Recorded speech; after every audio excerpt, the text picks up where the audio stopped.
Short purge per your EPROC 10.1.1, steps 8 and 9.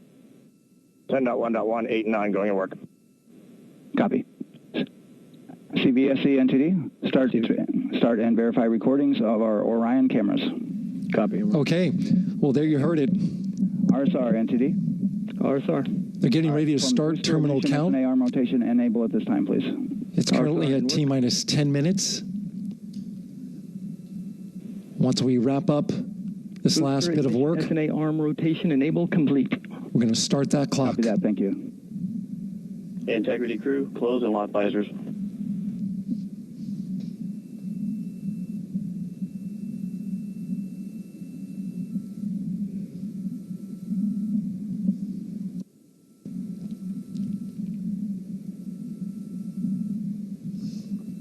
You heard an issue, worked in real time with telemetry lock on the Orion. It was transitory, it was very short. They checked the data, confirmed that they had a good lock. This was with the S-band transmitter on the Orion. Worked through that issue, looked at the data, and cleared it. All with the world watching. Impressive work by the launch team. So we have a 2-hour window, which starts in just a few minutes at 6:24 p.m. Eastern Time and goes until 8:24 p.m. Eastern Time. And ECL NTD will be waiting for your verification on the short purge. ECL copies. And for all personnel, once we get that short purge verification, we'll verify that we are clear to go, and then we'll proceed with the terminal count.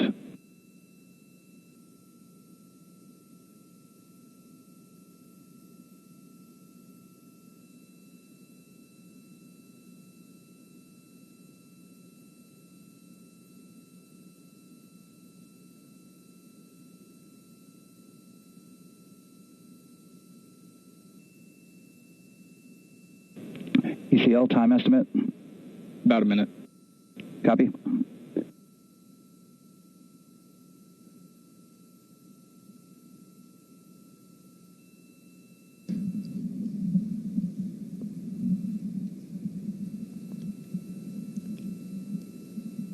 So we're going into the launch window, but not by much, it looks like.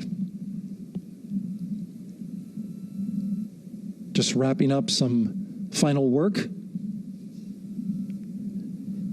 And once that's completed, you'll hear NASA Test Director Jeff Spaulding ask for the ground launch sequencer operator to go ahead and start the clock. The ground launch sequencer is an application software. It runs on top of the launch control system in the firing room, acts like a conductor of an orchestra, executing hundreds of commands in precise order and timing. It's all autonomous. NTD CCL 212, short purge initiations verified. All right, copy that, and we're verifying our constraints.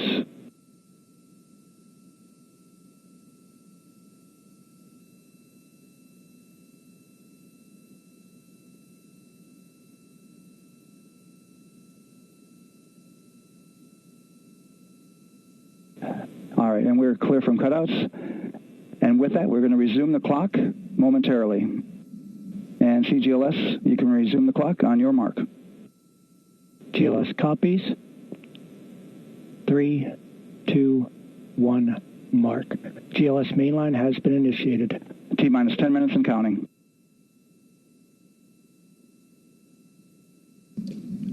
And that begins terminal count. Our new T0 is 6:35 p.m. Eastern Time. 6:35 p.m. Eastern Time. We are now counting down to liftoff of Artemis II.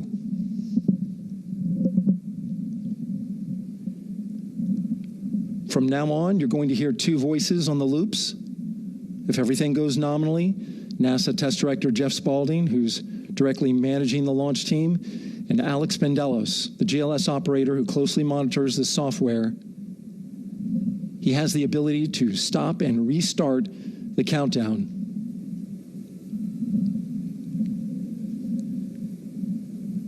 A lot of people ask about whether there's a launch button. There certainly is not. Flight and Rock, our new T0 is 223512. Houston flight copies. Rock copies. 223512. Affirm. There you heard confirmation of the exact T0, 6:35 and 12 seconds p.m. Eastern Time. Again, our T0 is 6:35 and 12 seconds p.m. Eastern Time. But as I was saying, there's no launch button. This is autonomous. But there is a button that keeps you from launching, and that button allows the GLS operator to pause the countdown outside of terminal count and during terminal count and submit a hold to the next holding point. So the clock won't stop right away. If there's an issue, we'll go to the next stable holding point. This is how GLS configures the rocket and ground systems to a stable point where they can stop the countdown if that's needed. But right now, we are counting down our next big milestone, looking to retract the crew access arm. GLS is go for crew access arm retract. And there you see the crew access arm moving away.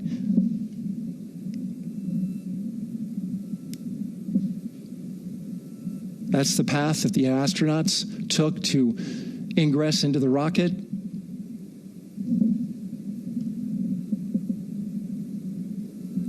Until this point, that was their way off the pad if they needed to evacuate. But now with that arm retracting, the backup transitions to a launch abort system, and they'll begin arming that shortly.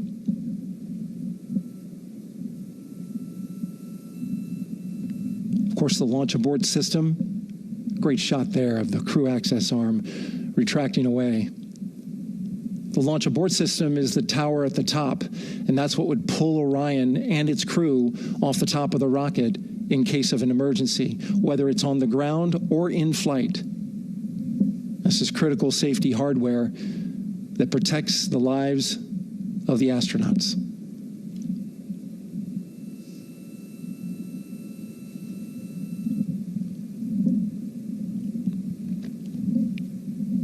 Starting at T-minus 6 minutes, the GLS will start bringing that and other high-energy systems online, starting with core stage pressurization.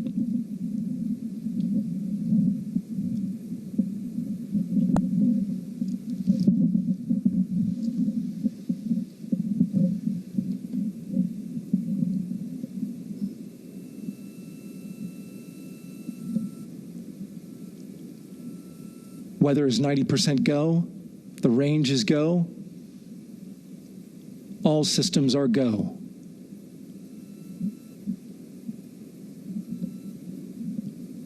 GLS is go for core stage tank pressurization.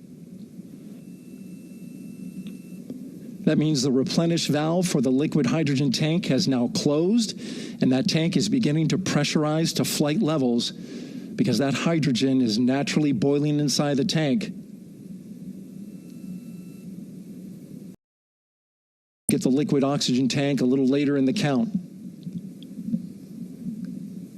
Now the team is waiting for verification that, if needed, the Artemis II crew could use the launch abort system to pull Orion safely off the top of the rocket in an emergency. Let's listen in for that call. GLS verifies last capability available. And CDR, do you copy? CDR copies, last available. That's great news, and you heard the NTD verify that with the commander of the mission. GLS is go for FTS arm. Now work is being done to arm the flight termination system. This is so the range safety can send a flight termination command if the rocket flies too far off track. There is a brief built-in delay, so the launch abort system has time to pull the astronauts to safety first. GLS is go for LH2 high flow bleed check. All right, the high flow bleed check. That's so the cryo team gets verification that the RS-25 engines, all 4 of them, are in the proper temperature range for launch.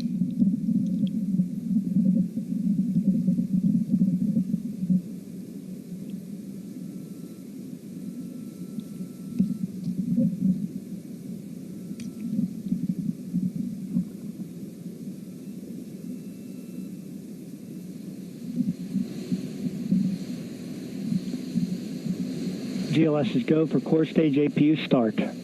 Core stage APUs start. Those are auxiliary power units, high-speed turbines which provide pressure to hydraulic pumps that steer the RS-25 engines. We're going to see a gimbal test a little later at T-minus 2 minutes and 30 seconds. This is what allows that to happen.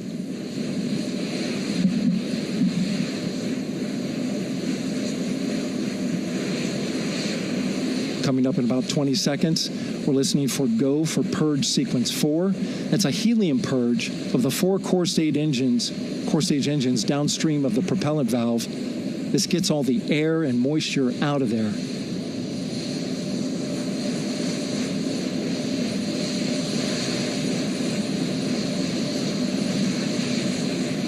GLS is go for purge sequence 4. Moving through the milestones. All is looking good.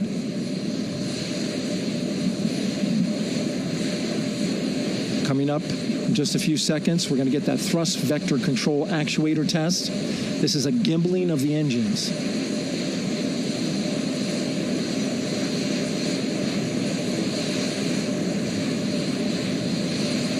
There are the 4 RS-25s, 3 of them Shuttle Heritage, 1 of them built from shuttle parts. And there you see them moving.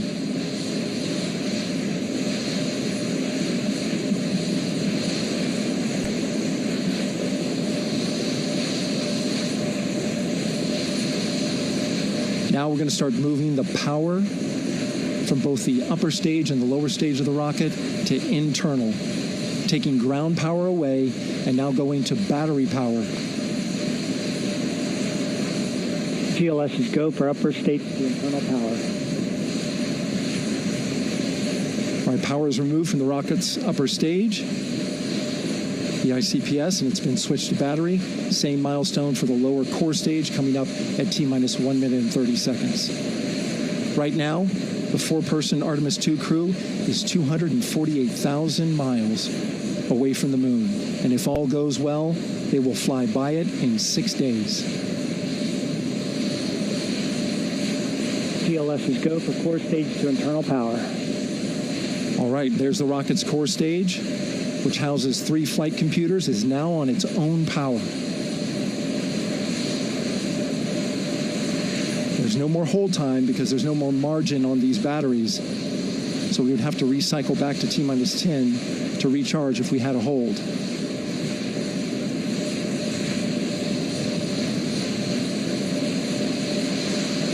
One minute. Right now, the rocket does not know what the T0 is, but coming up at T-minus 33 seconds, control shifts from the ground launch sequencer to the rocket's onboard autonomous launch sequencer, or ALS.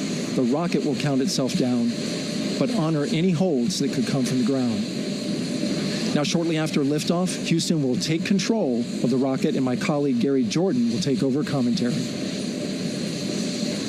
GLS is go for ALS. Great call out. The rocket is on its own. 4 brave explorers ready to ride the most powerful rocket NASA has ever launched. Sound suppression water is flowing. 15. And here we go. 10, 9, 8, 7. RS-25 engines lit. 4, 3, 2, 1. Booster ignition, and liftoff. The crew of Artemis II now bound for the moon. Humanity's next great voyage begins. Good roll pitch. Roger, roll pitch. Houston now controlling the flight of Integrity on the Artemis II mission around the moon. Integrity, AMT high. AMT high. On time passing 30 seconds into the flights. Integrity passes the alternate beacon. Target milestone. Mission Control Houston seeing good performance on the 4 main engines. Space Launch System core stage. Integrity, 3 miles in altitude. Traveling more than 1,200 miles per hour.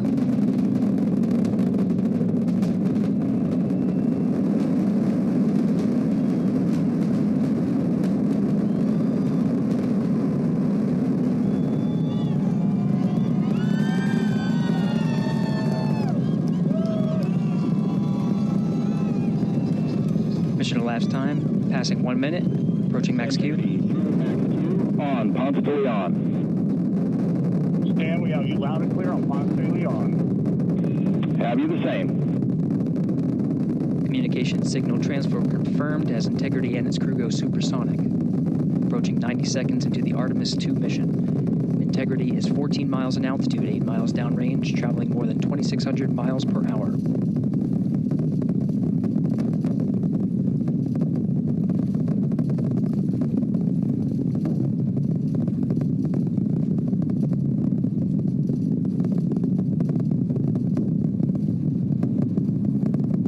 Minute 50 seconds of mission elapsed time, standing by for main engine throttle down to 85%, ahead of solid rocket booster separation, expected at the 2-minute 9-second mark.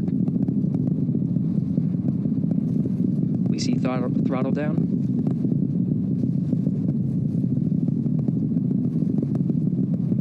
Confirmed separation.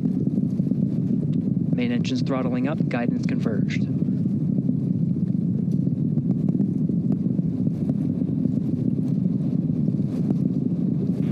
Integrity, guidance converged, performance nominal, upper stage RCS ready. Copy all, Stan. Integrity, SM priming complete. SM priming complete. 2 minutes 45 seconds of mission elapsed time into the Artemis II mission. Thrusters on Integrity and upper stage confirmed in a ready state, ahead of service module fairing separation.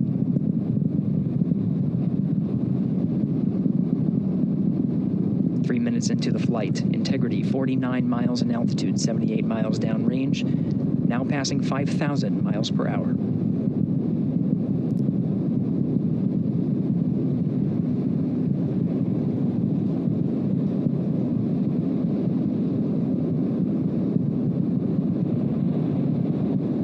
Standing by for launch abort system jettison. Houston Integrity, good last jettison, great view. Copy jettison, Team Eco 8+02. We see the same on board, Stan. And Houston has you loud and clear on TDRS at the Carmen line. Outstanding, Stan, we have you the same. 3 minutes 50 seconds into the flight of Artemis II, Wiseman, Glover, Cook, and Hansen cross the boundary to space with good comm checks. GPS signals acquired after last jettison now working on internal checks to verify accuracy. Flight Dynamics Officer analyzed the time of main engine cutoff, confirmed at 8 minutes 2 seconds, time of MECO.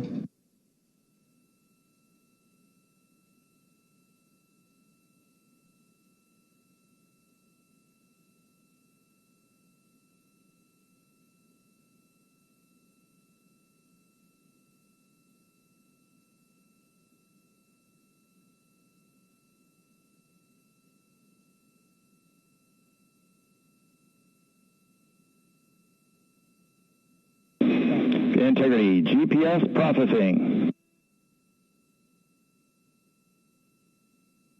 Outstanding, Stan. We see the same, and we have a beautiful moonrise. We're headed right at it.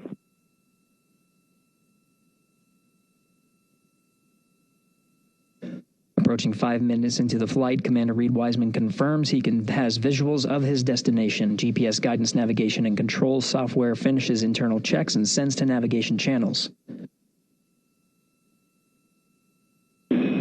Integrity, 3 engine press. 3 engine press. On time, now passing 5 minutes 20 seconds of mission elapsed time into the Artemis II mission. At this point, 3 good main engines are all that's needed to carry Integrity to a nominal main engine cutoff target. Though at this time, we're seeing 4 good engines here in Mission Control Houston. Integrity, 75 miles in altitude, 330 miles downrange, approaching 10,000 miles per hour.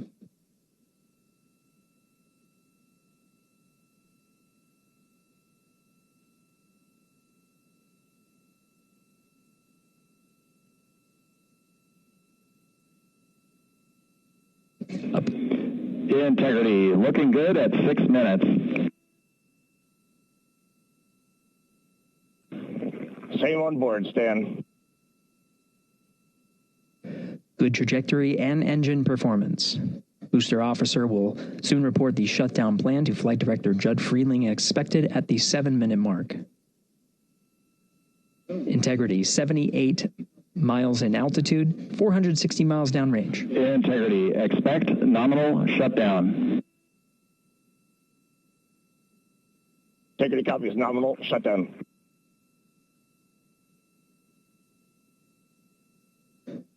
Six minutes, 40 seconds of mission elapsed time. Shutdown plan is as expected. Again, the time of MECO was confirmed at 8 minutes, 2 seconds into the flight.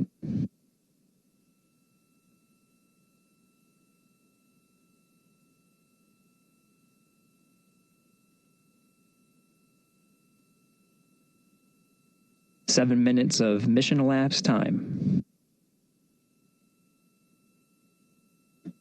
Throttling down as we approach the abort once around option. Milestone at the 7-minute, 30-second mark. Now 84 miles in altitude, 650 miles downrange, traveling more than 15,000 miles per hour. Integrity, AOA open. AOA open. The window is now open for an abort once around option that would target splashdown in the Pacific Ocean. Still following nominal ascent at this time.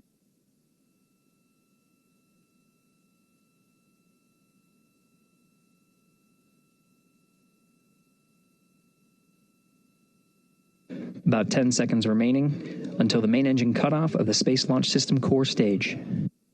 Standing by for confirmation of MECO and core stage separation.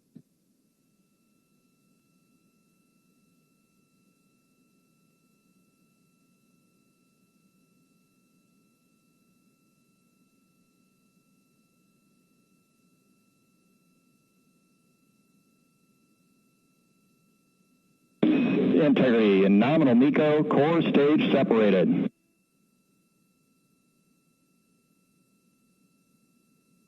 We see the same on board, Stan.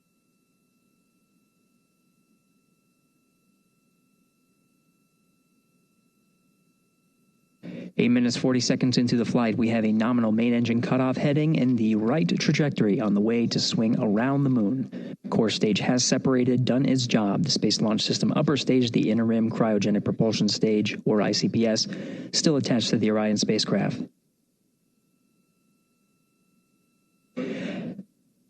Nine minutes of mission elapsed time. Integrity crew of Reed Wiseman, Victor Glover, Christina Cook, and Jeremy Hansen now in orbit around the Earth at the beginning of their journey to the moon.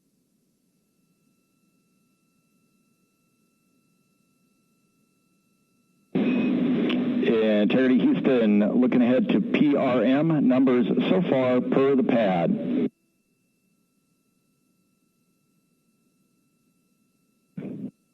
Copy that, Stan, numbers for the pad. Capcom Stan Loves now reminding the crew that the perigee raise maneuver time of ignition is as expected prior to booster ignition. That time being 49 minutes, 50 seconds of mission elapsed time.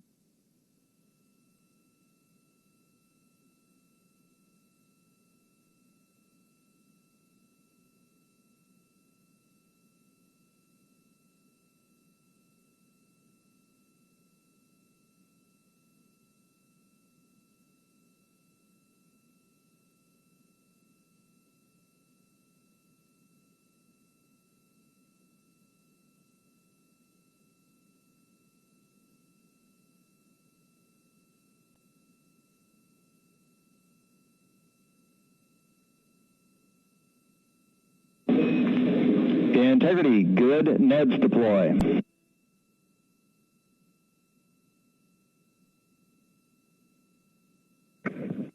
Copy that, Stan, good, NEDS.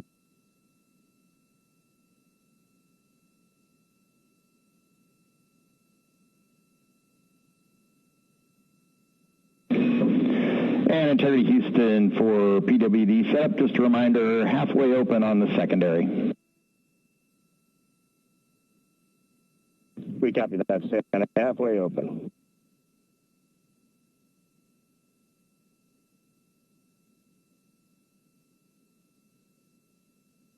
Passing 11 minutes of mission elapsed time. Overhearing the conversation between Capcom Stan Love and Commander Reed Wiseman, already passing some milestones. We have a good nozzle extension deployment system. That is confirmed. Complete. We also have the visors are confirmed up. Now past the dynamic phase of flight, that is ascent. Their launch and entry suits that provided them an extra layer of protection. Now not as needed. They're going to raise those visors. And later in today's mission, they will begin to egress or get out of the suits to begin some of their initial tasks of activating some of the systems aboard in the Integrity spacecraft. It's passing 12 minutes of elapsed time. Again, perigee.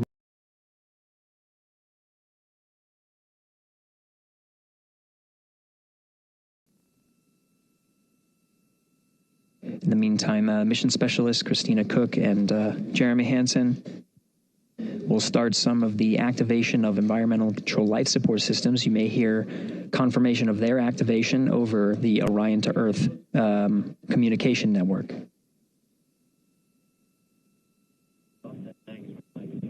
Houston, C3 aux power back in auto. Copy C3 aux, and we're 2 minutes to maneuver.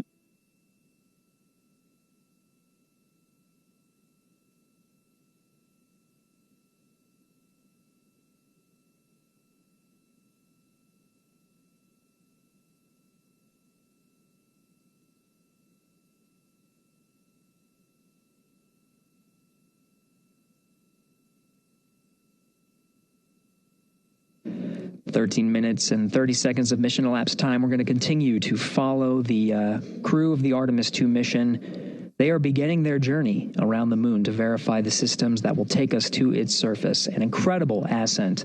Artemis II is underway. Reed Wiseman, Victor Glover begin their journey. Solar array deploy and the critical burns that will get Integrity into high Earth orbit around the Earth before engines are fired to get us around the moon. We'll keep tabs on Integrity and its crew from here in Mission Control Houston. But for now, we're going to send it back to you, Megan and Nicole at the Kennedy Space Center. Very jealous to hear how the launch experience was over on the Space Coast. Yeah, Gary, if people are just joining us, welcome back to the Space Coast, where we just saw Artemis II lift off 14 minutes ago. And wow, what an amazing launch, and an emotional one, too. As soon as the rocket lifted off, Nicole, you had tears in your eyes. I had tears in my eyes, and we had all these people around us cheering. It was amazing. Yeah, the energy was wonderful. I mean, it was a beautiful launch. We've got 4 friends and family members headed to the moon. It's pretty amazing. Yeah. How does that make you feel as someone who, is an astronaut as well, but also, as you said, friends? Yeah, so proud of them. Man, we don't have the words in the English language to describe this kind of an event, and pride, love, so many emotions. They are truly breaking some barriers, and hopefully, as Gary just said, they've got a long day ahead of them, so wishing them well on everything, but so far, what a beautiful launch to watch. Yeah, to be returning to the lunar orbit in more than 50 years, maybe they go farther from Earth than any other humans before them, maybe they see parts of the moon that we've never seen before. I mean, what a great start to what could be all of these milestones that we break in just a 10-day mission. Yes, what a way to welcome in the Artemis generation.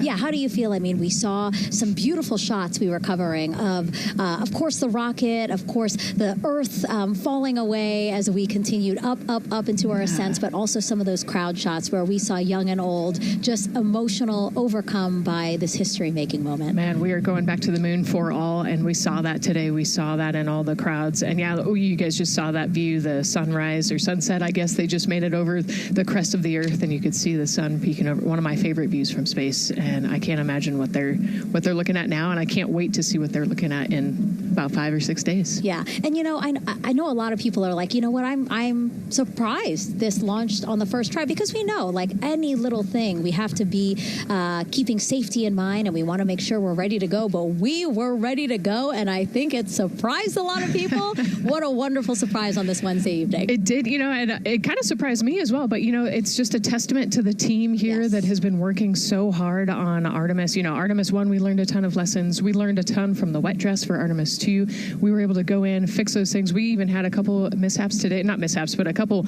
you know, anomalies today that the team creatively came up with solutions for. It's just a testament to the teamwork that gets us to the moon. And so we can continue to watch Christina, Reed, Victor, and Jeremy on their way now to the moon in Earth's orbit and awaiting the next in-flight milestones, deploying Orion's solar arrays. So why don't we get back in with Mission Control and Gary. Hey, thank you, Megan. Again, we're following along in the action. It is a long day. They have a number of procedures they need to get to immediately in their timeline. And Integrity Houston, cross-tie is on board per the ETSIDEM. We copy Houston. Thank you.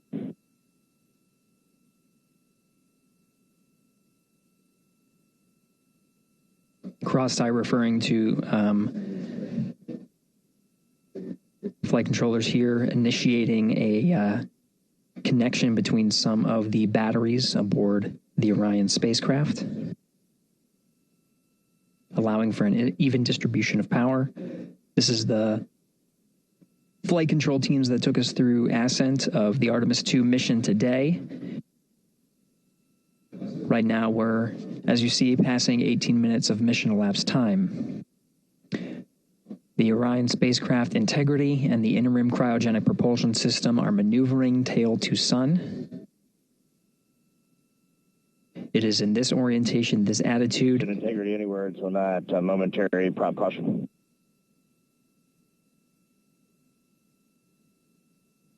And Reed, no action. We're looking at it.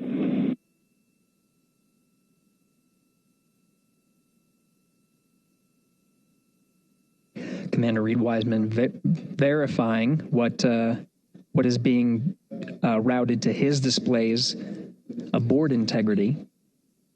Propulsion engineer confirming that no action is needed at this time. They're pressing through with their nominal procedures to prepare for the perigee raise maneuver. And of course, the solar array wing deploy ahead of that.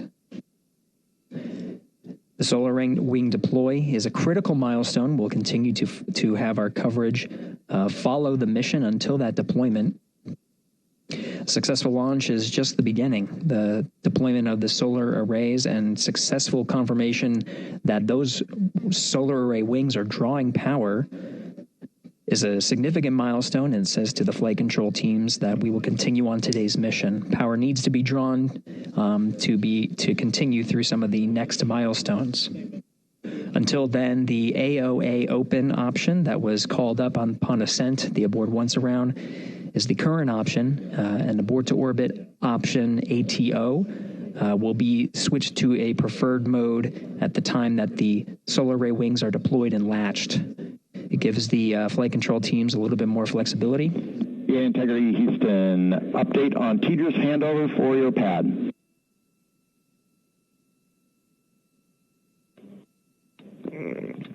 Give us just 1 minute. And Stan, you can read it. Ike is ready to copy. Roger. TDRS handover east to west expected 1 second earlier at 5:1 minutes 26 seconds.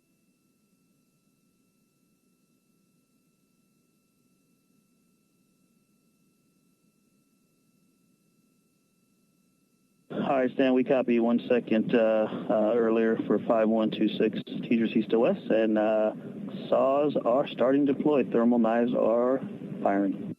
We concur. Thanks for the report.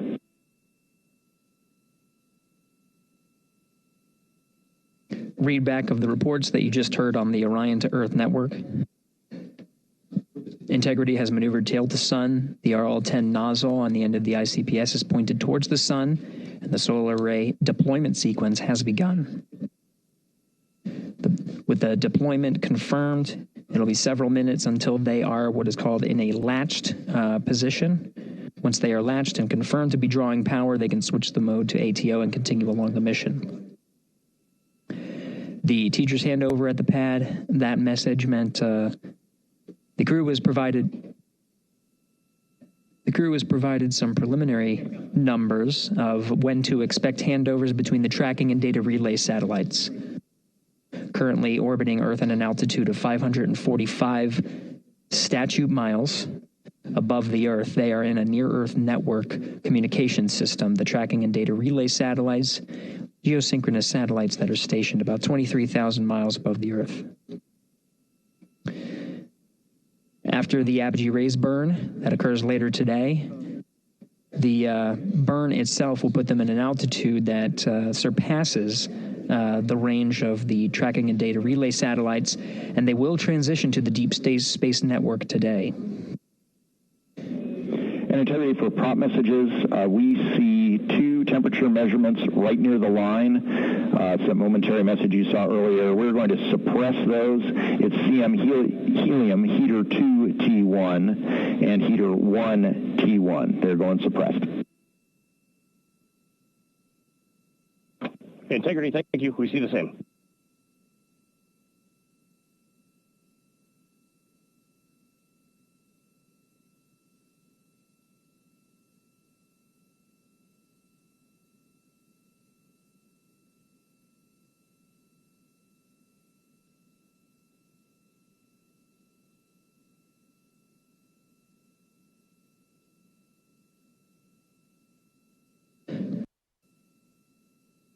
This is Mission Control Houston, passing 23 minutes of mission elapsed time into the Artemis II mission. This is after a launch that began at 5:35 and 12 seconds Central Time, 6:35 and 12 seconds p.m. Eastern Time. Right now, the orientation you're seeing from our aero visualization that translates some of the telemetry that we're getting from the spacecraft and puts it into a model so you can follow along on some of the milestones that we are following here. The RL-10 nozzle that you see at the left end of your screen, though it is currently not firing, that nozzle is pointed towards the sun, and the solar arrays are currently deploying. From this visualization, they look fully stowed in a position. Integrity, we are happy to report that Jeremy has the O2 sensors on. Copy O2 sensors.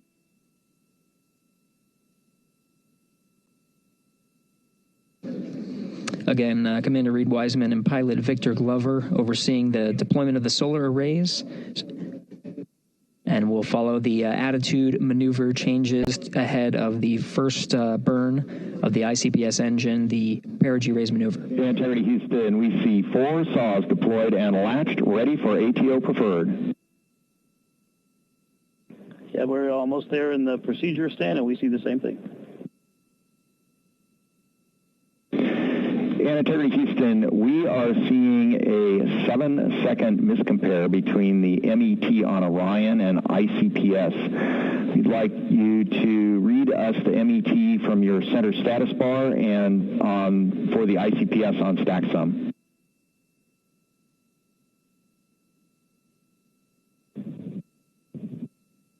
And Stan, we see a absolutely precise alignment. MET 25, 14, 15, 16, precisely aligned with ICPS MET. Copy, thank you for that. We'll investigate a ground issue. And Houston Integrity, ATO preferred set. Copy, ATO preferred.